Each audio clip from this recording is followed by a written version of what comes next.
Hi all, welcome back to my channel homely vlogs and recipes.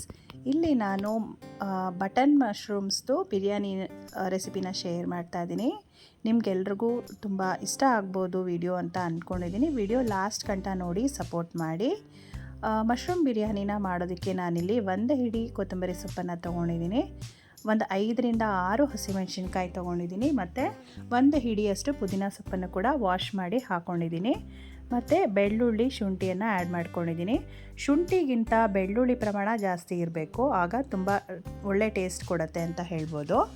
ಇಲ್ಲಿ ನಾನು ಒಂದು ಕುಕ್ಕರಲ್ಲಿ ಸ್ವಲ್ಪ ಎಣ್ಣೆ, ಸ್ವಲ್ಪ ತುಪ್ಪನ ಆ್ಯಡ್ ಮಾಡ್ಕೊಂಡಿದ್ದೀನಿ. ಮತ್ತು ಪಲಾವ್ ಎಲೆನ ಆ್ಯಡ್ ಮಾಡಿದ್ದೀನಿ. ಚಕ್ಕೆ, ಲವಂಗ, ಪಲಾವ್ ಎಲೆ, ಸ್ವಲ್ಪ ಜೀರಿಗೆ ಮತ್ತು 1 ಏಲಕ್ಕಿಯನ್ನು ಹಾಕ್ಕೊಂಡಿದ್ದೀನಿ. ಬೇಕಿದ್ದರೆ ನೀವು ಇಲ್ಲಿ ಸೋಂಪು ಕಾಳನ್ನು ಕೂಡ ಹಾಕ್ಕೊಳ್ಬೋದು. 2 ಈರುಳ್ಳಿನ, ದೊಡ್ಡ ಸೈಜ್ ಈರುಳ್ಳಿನ ಒಗ್ಗರಣೆಗೆ ಹಾಕ್ಕೊಳ್ತಾ ಇದ್ದೀನಿ. ನೀವು ಬಿರಿಯಾನಿ ಅಥವಾ ಪುಲಾವ್ ಮಾಡೋದುವಾಗ ಈರುಳ್ಳಿನ ಜಾಸ್ತಿ ಬಳಸಿದ್ರೆ ಅದು ಬಿರಿಯಾನಿ ಆಗಲಿ ಪುಲಾವ್ ಆಗಲಿ ನಿಮಗೆ ತುಂಬ ಟೇಸ್ಟಿಯಾಗಿರುತ್ತೆ ಅಂತ ಹೇಳ್ಬೋದು. ಇಲ್ಲಿ 2 ಈರುಳ್ಳಿನ ಸೇರಿಸ್ಕೊಂಡಿದ್ದೀನಿ ನಾನಿಲ್ಲಿ. ಚೆನ್ನಾಗಿ ಫ್ರೈ ಮಾಡ್ಕೊಳ್ಬೇಕಾಗತ್ತೆ. ಮತ್ತು ಆಗಲೇ ಹೇಳಿದ್ದ ಮಸಾಲ ರೆಡಿಯಾಗಿದೆ ಇಲ್ಲಿ ಪೇಸ್ಟು, ಅದನ್ನು ಕೂಡ ಆ್ಯಡ್ ಮಾಡ್ಕೊಳ್ತಾ ಇದ್ದೀನಿ. ಗ್ರೀನ್ ಮಸಾಲ ಆ್ಯಡ್ ಮಾಡ್ಕೊಳ್ತಾ ಇದ್ದೀನಿ. ಇದು ಎಲ್ಲನೂ ನಾವು ಹಸಿ ಇದನ್ನೇ ಬಳಸಿರೋದ್ರಿಂದ ನಾವಿಲ್ಲಿ ಚೆನ್ನಾಗಿ ಇದನ್ನು ಫ್ರೈ ಮಾಡ್ಕೊಳ್ಬೇಕಾಗತ್ತೆ. ರಾ ಸ್ಮೆಲ್ ಹೋಗೋ ಗಂಟ ಚೆನ್ನಾಗಿ ಫ್ರೈ ಮಾಡ್ಕೊಂಡಷ್ಟು ನಿಮಗೆ ಬಿರಿಯಾನಿ ಟೇಸ್ಟಿಯಾಗಿ ಬರುತ್ತೆ. ಹಸಿ ವಾಸನೆ ಇದ್ದರೆ ನಿಮಗೆ ಬಿರಿಯಾನಿ ಅಷ್ಟು ಟೇಸ್ಟ್ ಬರೋದಿಲ್ಲ ಅಂತ ಹೇಳ್ತೀನಿ. ಸುಮಾರು ವೆರೈಟಿಯಾಗಿ ಮಾಡ್ತಾರೆ ಮಶ್ರೂಮ್ ಬಿರಿಯಾನಿನ. ಈ ಥರ ಮಾಡಿದ್ರೆ ಗ್ರೀನ್ ಮಸಾಲ ಹಾಕಿ ಇದು ಕೂಡ ತುಂಬ ಚೆನ್ನಾಗಿರುತ್ತೆ. ಮತ್ತು ಇಲ್ಲಿ ಸ್ವಲ್ಪ ಬಟಾಣಿನೂ ಕೂಡ ಆ್ಯಡ್ ಮಾಡ್ಕೊಳ್ತಾ ಇದ್ದೀನಿ. ಹಸಿ ಬಟಾಣಿ ಇದ್ದರೆ ಇನ್ನೂ ತುಂಬ ಚೆನ್ನಾಗಿರುತ್ತೆ. ಇಲ್ಲಿ 2 ಟೊಮ್ಯಾಟೋನ ಕಟ್ ಮಾಡಿ ಸೇರಿಸ್ಕೊಳ್ತಾ ಇದ್ದೀನಿ. ಬೇಕಿದ್ದರೆ ನೀವಿಲ್ಲಿ ಟೊಮ್ಯಾಟೊ ಪೇಸ್ಟನ್ನು ಕೂಡ ಆ್ಯಡ್ ಮಾಡ್ಕೊಳ್ಬೋದು. ಎಲ್ಲ ಚೆನ್ನಾಗಿ ಫ್ರೈ ಮಾಡ್ಕೊಳ್ಬೇಕಾಗತ್ತೆ. ಇಲ್ಲಿ ಅಚ್ಕಾರದ ಪುಡಿ ಆಗಲಿ ಧನಿಯಾ ಪುಡಿ ಆಗಲಿ ಯಾವುದೂ ಅವಶ್ಯಕತೆ ಇಲ್ಲ. ಜಸ್ಟ್ ನಾನು ಸಿಂಪಲ್ಲಾಗಿ ತೋರಿಸ್ತಾ ಇದ್ದೀನಿ ಈ ರೆಸಿಪಿನ ಅಷ್ಟೇ. ಒಂದು ಸ್ವಲ್ಪ ಚಿಟಿಕೆ ಅರಿಶಿಣನ ಆ್ಯಡ್ ಮಾಡ್ಕೊಳ್ತೀನಿ. ಮತ್ತು ಇಲ್ಲಿ ನಾನು ಬರೀ ಗರಂ ಮಸಾಲ ಪೌಡರ್ನ ಮಾತ್ರ ಆ್ಯಡ್ ಮಾಡ್ಕೊಂಡಿದ್ದೀನಿ.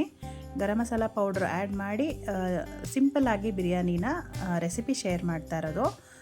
ತುಂಬ ಟೇಸ್ಟಿಯಾಗಿರುತ್ತೆ. ನೀವು ಕೂಡ ಟ್ರೈ ಮಾಡ್ಬೋದು. ಮನೆಯಲ್ಲಿರುವಂತಹ ಪದಾರ್ಥಗಳನ್ನೇ ಉಪಯೋಗಿಸ್ಕೊಂಡು ಬಿರಿಯಾನಿನ ಮಾಡ್ಕೊಳ್ಬೋದು. ತುಂಬ ಚೆನ್ನಾಗಿರುತ್ತೆ. ಇಲ್ಲಿ ನಾನು 2 ಟೇಬಲ್ ಸ್ಪೂನಷ್ಟು ಗರಂ ಮಸಾಲ ಪೌಡ್ರನ್ನ ಆ್ಯಡ್ ಮಾಡ್ಕೊಂಡಿದ್ದೀನಿ. ಮತ್ತು ಹಸಿಮೆಣಸಿನ್ಕಾಯಿ ಕೂಡ ಹಾಕ್ಕೊಂಡಿದ್ದೀವಿ ನಾವಿಲ್ಲಿ. ಅದಕ್ಕೆ ನೋಡಿಕೊಂಡು ಹಾಕ್ಕೊಳ್ಬೇಕಾಗತ್ತೆ, ಯಾಕಂದರೆ ಗರಂ ಮಸಾಲ ಪೌಡರಲ್ಲೂ ನಿಮಗೆ ಖಾರ ಇರುತ್ತೆ. ಇಲ್ಲಿ ತೊಳೆದು ಕಟ್ ಮಾಡಿ ಇಟ್ಕೊಂಡಿರುವಂತಹ ಮಶ್ರೂಮ್ಸ್ನ ಆ್ಯಡ್ ಮಾಡ್ಕೊಳ್ತಾ ಇದ್ದೀನಿ. ಮಶ್ರೂಮ್ಸ್ನ ಆ್ಯಡ್ ಮಾಡಾದಮೇಲೆ ನೀವು ಜಾಸ್ತಿ ಏನೋ ಫ್ರೈ ಮಾಡೋ ಅವಶ್ಯಕತೆ ಇರೋದಿಲ್ಲ. ಯಾಕಂದರೆ ನೀವು ಜಾಸ್ತಿ ಫ್ರೈ ಮಾಡಿದಷ್ಟು ನಿಮಗೆ ಮಶ್ರೂಮ್ಸ್ ಬೇಗ ಬೆಂದೋಗ್ಬಿಡತ್ತೆ. ನಿಮಗೆ ಬಿರಿಯಾನಿ ತಿನ್ನೋವಾಗ ಅದು ಚೆನ್ನಾಗಿ ಬಾಯಿಗೆ ಸಿಗಬೇಕು ಅಂತಂದರೆ ನೀವು ಸ್ವಲ್ಪ ಫ್ರೈ ಮಾಡ್ಕೊಳ್ಬೇಕಾಗತ್ತೆ. ಜಾಸ್ತಿ ಏನು ಫ್ರೈ ಮಾಡೋದು ಬೇಕಾಗಿಲ್ಲ. ಎಲ್ಲನೂ ಚೆನ್ನಾಗಿ ಮಿಕ್ಸ್ ಮಾಡ್ಕೊಳ್ತೀನಿ. ಮತ್ತು ಮಶ್ರೂಮ್ಸು ಕೂಡ ನೀರು ಬಿಡತ್ತೆ. ನಾವು ಫ್ರೈ ಮಾಡುವಾಗ ಮಶ್ರೂಮ್ಸ್ ಕೂಡ ನೀರು ಬಿಡುತ್ತೆ. ಆವಾಗ ನೀವು ನೋಡಿಕೊಂಡು ಅಕ್ಕಿ ಹಾಕಿದಾಗ ನೋಡಿಕೊಂಡು ನೀರು ಹಾಕ್ಕೊಳ್ಬೇಕಾಗತ್ತೆ. ಇಲ್ಲಿ ನಾನು ಸ್ವಲ್ಪ ಮೊಸರನ್ನು ಕೂಡ ಆ್ಯಡ್ ಮಾಡ್ಕೊಳ್ತಾ ಇದ್ದೀನಿ. ಬಿರಿಯಾನಿ ಅಂದಮೇಲೆ ಮೊಸರನ್ನು ಆ್ಯಡ್ ಮಾಡಿಕೊಂಡ್ರೇ ಅದು ಒಳ್ಳೆ ಟೇಸ್ಟ್ ಕೊಡುತ್ತೆ ಅಂತ ಹೇಳ್ಬೋದು. ಸ್ವಲ್ಪ ಮೊಸರನ್ನು ಕೂಡ ಆ್ಯಡ್ ಮಾಡ್ಕೊಂಡಿದ್ದೀನಿ. ಎಲ್ಲನೂ ಚೆನ್ನಾಗಿ ಫ್ರೈ ಮಾಡ್ಕೊಳ್ತೀನಿ. ಇಲ್ಲಿ ನಾನು 1 ಗ್ಲಾಸ್ ಬಾಸ್ಮತಿ ರೈಸ್ ಮತ್ತು 1 ಗ್ಲಾಸ್ ಬುಲೆಟ್ ರೈಸ್ ಎರಡನ್ನೂ ಮಿಕ್ಸ್ ಮಾಡಿ ತೊಗೊಂಡಿದ್ದೀನಿ. ಯಾಕಂದರೆ ಬರೀ ಬುಲೆಟ್ ರೈಸಲ್ಲಿ ನಮಗೆ ಬಿರಿಯಾನಿ ಮಾಡಿಕೊಂಡಾಗ ಅಷ್ಟು ಚೆನ್ನಾಗಿ ಟೇಸ್ಟ್ ಕೊಡೋದಿಲ್ಲ ಅದು. 2 ಗ್ಲಾಸ್ ಅಕ್ಕಿಗೆ ಇಲ್ಲಿ ನಾನು 4 ಲೋಟದಷ್ಟು ನೀರನ್ನು ಆ್ಯಡ್ ಮಾಡ್ಕೊಳ್ತಾ ಇದ್ದೀನಿ. ಯಾಕಂದರೆ ಮಶ್ರೂಮ್ಸು ಕೂಡ ನೀರು ಬಿಟ್ಟಿರುತ್ತೆ, ಮೊಸರು ಹಾಕಿರ್ತೀವಿ, ನೋಡ್ಕೊಂಡು ನೀರು ಹಾಕ್ಕೊಳ್ಳಿ. ನಾನು ಇಲ್ಲಿ 3/4 ಲೋಟದಷ್ಟು ನೀರನ್ನ ಹಾಕ್ಕೊಂಡಿದ್ದೀನಿ. ರುಚಿಗೆ ತಕ್ಕಷ್ಟು ಉಪ್ಪನ್ನು ಕೂಡ ಆ್ಯಡ್ ಮಾಡ್ಕೊಳ್ತಾ ಇದ್ದೀನಿ.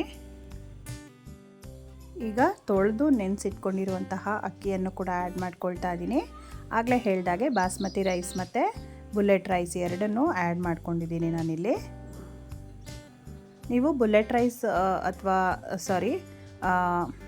ಬಾಸ್ಮತಿ ರೈಸ್ನ ಆ್ಯಡ್ ಮಾಡಿದ್ಮೇಲೆ ತುಂಬ ಮಿಕ್ಸ್ ಮಾಡೋದಕ್ಕೆ ಹೋಗಬಾರ್ದು, ಯಾಕಂದರೆ ಅದು ರೈಸ್ ಕಟ್ಟಾಗತ್ತೆ. ಅದಕ್ಕೋಸ್ಕರ ನೀವು ಜಸ್ಟ್ ಸಿಂಪಲ್ಲಾಗಿ ಮಿಕ್ಸ್ ಮಾಡಿಬಿಟ್ಟು ಲಿಡ್ನ ಕ್ಲೋಸ್ ಮಾಡಿಕೊಂಡು 2 ವಿಷಲ್ ಕೂಗಿಸ್ಕೊಂಡ್ರೆ ನಿಮಗೆ ಬಿರಿಯಾನಿ ರೆಡಿ ಆಗಿಬಿಡತ್ತೆ. ಮಶ್ರೂಮ್ಸ್ ಬಿರಿಯಾನಿ ನೋಡಿ ತುಂಬ ಚೆನ್ನಾಗಾಗಿತ್ತು, ತುಂಬ ಟೇಸ್ಟಿಯಾಗೂ ಕೂಡ ಆಗಿತ್ತು. ಗ್ರೀನಾಗಿ ನೋಡೋದಕ್ಕೂ ಕೂಡ ತುಂಬ ಚೆನ್ನಾಗಿದೆ, ಟೇಸ್ಟ್ ಕೂಡ ತುಂಬ ಚೆನ್ನಾಗಿತ್ತು. ನೀವು ಕೂಡ ಟ್ರೈ ಮಾಡಿ, ತುಂಬ ಟೇಸ್ಟಿಯಾಗಿರುತ್ತೆ ಈ ಥರ ಮಾಡಿದ್ರೆ ಅಂತ ಹೇಳೋಕ್ಕೆ ಇಷ್ಟಪಡ್ತೀನಿ. ನೀವು ಟ್ರೈ ಮಾಡಿ ಮತ್ತು ಕಮೆಂಟ್ ಮಾಡಿ ಹೇಳಿ ಹೇಗೆ ಆಗಿತ್ತು ಅಂತ ಹೇಳಿ. ಮತ್ತು ಸೋಮವಾರ ಕೂಡ ಆಗಿದ್ದರಿಂದ ವಾರ ಇತ್ತಲ್ವ, ಬೆಳಗ್ಗೆನೇ ಪೂಜೆ ಎಲ್ಲ ಮುಗಿಸ್ಕೊಂಡೆ. ಆದರೆ ದೇವ್ರ ಮನೆ ಏನು ನಾನು ಜಾಸ್ತಿ ಡೀಪ್ ಕ್ಲೀನಿಂಗ್ ಮಾಡೋಕ್ಕೆ ಹೋಗಲಿಲ್ಲ. ಯಾಕೆ ಅಂದರೆ ಬುಧವಾರ ಅಮಾವಾಸ್ಯೆ ಇತ್ತು, ಮತ್ತು ಗುರುವಾರ ದೇವ್ರ ಮನೆ ಎಲ್ಲ ಡೀಪ್ ಕ್ಲೀನಿಂಗ್ ಮಾಡಿಕೊಂಡ್ರೆ ನವರಾತ್ರಿಗೆ ಸರಿ ಹೋಗುತ್ತೆ ಅಂತ ಹೇಳಿ ನಾನು ದೇವ್ರ ಮನೆ ಏನು ಡೀಪ್ ಕ್ಲೀನಿಂಗ್ ಮಾಡಿಕೊಳ್ಳಿಲ್ಲ. ಹಾಗೆ ಪೂಜೆ ಮುಗಿಸ್ಕೊಂಡೆ. ಮತ್ತು ಮಧ್ಯಾಹ್ನದ ಅಡುಗೆಗೆ ನಾನಿಲ್ಲಿ ಹಸಿ ಅವರೆಕಾಳ್ದು ಸಾಂಬಾರು ಮಾಡಿದ್ದೆ. ಮತ್ತು ನಮ್ಮ ಲೇಡೀಸಲ್ಲಿ 30+ ಆದಮೇಲೆ ಕ್ಯಾಲ್ಶಿಯಂ ಅಂಶ ಸ್ವಲ್ಪ ಕಡಿಮೆ ಆಗಿರುತ್ತೆ, ಮಕ್ಕಳೆಲ್ಲ ಆಗಿರುತ್ತೆ, ಮತ್ತು ಬ್ಯಾಕ್ ಪೇಯ್ನ್ಸ್ ಎಲ್ಲ ಸ್ಟಾರ್ಟ್ ಆಗಿರುತ್ತಲ್ವ. ಅದಕ್ಕೆ ನಾವು ಡೈಲಿ ಊಟದ ಜೊತೆಗೆ ಸ್ವಲ್ಪ ಮೊಸರನ್ನ ತೊಗೊಳೋದ್ರಿಂದ ತುಂಬ ಹೆಲ್ತ್ ಬೆನಿಫಿಟ್ಸ್ ಇದೆ ಅಂತ ಹೇಳ್ಬೋದು. ಬ್ಯಾಕ್ ಪೇಯ್ನ್ ಎಲ್ಲ ಜಾಸ್ತಿ ಬರೋದಿಲ್ಲ. ಮತ್ತು ಎಗ್ಗು ಕೂಡ ತೊಗೊಳ್ತಾರೆ ಜೊತೆಗೆ. ಕ್ಯಾಲ್ಶಿಯಂ ಅಂಶ ಕಡಿಮೆ ಆಗಬಾರ್ದು, ಬ್ಯಾಕ್ ಪೇಯ್ನ್ ಏನು ಜಾಸ್ತಿ ಬರಬಾರ್ದು, ನಮಗೆ ಕ್ಯಾಲ್ಶಿಯಂ ಅಂಶ ಕಡಿಮೆ ಆಗಿದೆ ಅನಿಸಿದ್ರೆ ಜಾಸ್ತಿ ನಾವು ಮೊಸರನ್ನ ತೊಗೊಳೋದಕ್ಕೆ ಸ್ಟಾರ್ಟ್ ಮಾಡಬೇಕಾಗತ್ತೆ. ಮತ್ತು ನಾನಿಲ್ಲಿ ಮಧ್ಯಾಹ್ನ ಸೊಪ್ಪೆಲ್ಲ ಬಿಡಿಸಿ ವಾಶ್ ಮಾಡಿ ಇಟ್ಕೊಂಡಿದ್ದೆ, ಅದನ್ನೆಲ್ಲ ಹಾಗೆ ಎತ್ತಿಟ್ಕೊಳ್ಳೋಣ ಅಂತ ಹೇಳಿ ಎತ್ತಿಡ್ತಾಯಿದ್ದೀನಿ. ಸಬ್ಸಿಗೆ ಸೊಪ್ಪು ಮತ್ತು ಪಾಲಕ್ಕು. ಸಬ್ಸಿಗೆ ಸೊಪ್ಪಂದರೆ ನನಗೆ ತುಂಬ ಇಷ್ಟ. ಬಸ್ಸಾರು ಜೊತೆಗೆ ನಾನು ಎಲ್ಲ ವೆಜಿಟೇಬಲ್ಸ್ ಜೊತೆಗೆ ನಾನು ಸ್ವಲ್ಪ ಸಬ್ಸಿಗೆ ಸೊಪ್ಪನ್ನು ಹಾಕ್ತೀನಿ ಬಸ್ಸಾರು ಮಾಡೋವಾಗ. ಅದರದ್ದು ಸಬ್ಸಿಗೆ ಸೊಪ್ಪಂದು ಘಮ ತುಂಬ ಚೆನ್ನಾಗಿರುತ್ತಲ್ವ, ನಾವು ಬಸ್ಸಾರು ಯೂಸ್ ಮಾಡಿದಾಗ ತುಂಬ ಚೆನ್ನಾಗಿರುತ್ತೆ ಅದು. ಅದಕ್ಕೆ ನಾನು ಸಬ್ಸಿಗೆ ಸೊಪ್ಪು ಇಲ್ಲದೆ ನಾನು ಬಸ್ಸಾರು ಜಾಸ್ತಿ ಮಾಡೋದೇ ಇಲ್ಲ, ತುಂಬ ಇಷ್ಟ ನನಗೆ. ಮತ್ತು ಪಾಲಕ್ ಸೊಪ್ಪಲ್ಲಿ ನಾನು ದಾಲ್ ಮಾಡ್ತಾಯಿರ್ತೀನಿ, ಮತ್ತು ಪಾಲಕ್ ಸೊಪ್ಪಿಂದು ಪುಲಾವ್ ಕೂಡ ಮಾಡ್ತಾಯಿರ್ತೀನಿ. ಅದು ಕೂಡ ರೆಸಿಪಿ ಯಾವಾಗಾದರೂ ಒಂದು ಸರಿ ಶೇರ್ ಮಾಡ್ತೀನಿ. ಈ ಥರ ನೀಟಾಗಿ ನಾವು ಸೊಪ್ಪನ್ನು ಕೂಡ ಎತ್ತಿಟ್ಕೊಳ್ಳೋದ್ರಿಂದ ನಮಗೆ ಫ್ರೆಶ್ ಆಗಿರುತ್ತೆ, ಒಂದು ವಾರ ಗಂಟ ಫ್ರೆಶ್ ಆಗಿರುತ್ತೆ ಅಂತ ಹೇಳ್ಬೋದು. ಯಾವಾಗಾದರೂ ಕುಕ್ ಮಾಡ್ಕೊಳ್ಬೋದು, ಬಟ್ ನಾನು ಒಂದು ವಾರ ಬಿಡೋದಿಲ್ಲ, ಆದಷ್ಟು ಬೇಗ ಯೂಸ್ ಮಾಡ್ಕೊಳ್ತೀನಿ. ಮತ್ತು ಗ್ರಾಸರೀಸು ಅಷ್ಟೇ ಚೆಕ್ ಮಾಡ್ತೀನಿ, ಯಾವುದಾದ್ರೂ ಬಾಕ್ಸಲ್ಲಿ ಖಾಲಿ ಆಗಿದ್ದರೆ ಅಲ್ಲಿಂದ ಅಲ್ಲಿಗೆ ನಾನು ಫಿಲ್ ಮಾಡ್ಕೊಳ್ಳೋದಕ್ಕೆ ಇಷ್ಟಪಡ್ತೀನಿ. ಮನೆಯಲ್ಲಿ ದಿನಸಿಗಳನ್ನು ನಾವು ಆದಷ್ಟು ಖಾಲಿ ಮಾಡ್ಕೊಳ್ಬಾರ್ದು. ದಿನಸಿ ಇದ್ದಾಗಲೇ ನಾವು ಸ್ವಲ್ಪ ತೊಗೊಂಬಂದು ಫಿಲ್ ಮಾಡ್ಕೊಳ್ಳೋದು ಒಳ್ಳೆಯದು.